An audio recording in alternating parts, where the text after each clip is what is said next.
সত্যি আমার জায়গাটা কিন্তু ভালো লেগেছে। বেথুয়াতে চলে আসলাম তো, বেথুয়া ডহরি।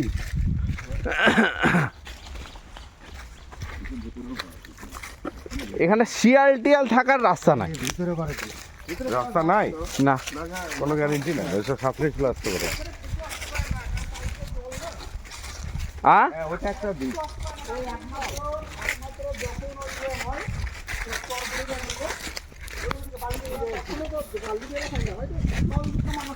তখন কিন্তু শিয়াল আসলে আসতে পারে। এবার তখন যখন প্রতি বছর তো হয় না, যখন জল একেবারে কমে যায় তাতে একটা সমস্যা হচ্ছে, এখানে তো খাবার পাবে না। এখানে গাড়ি চলার দাগ দেখছি মর্দন। ওই ট্রাক্টর ট্রাক্টরে চাষ করার জন্য আসেটা কোন দিক দিয়ে? নৌকায়? করে পার করে। হ্যাঁ, নৌকায় করে পার করে। বললাম না লালদা,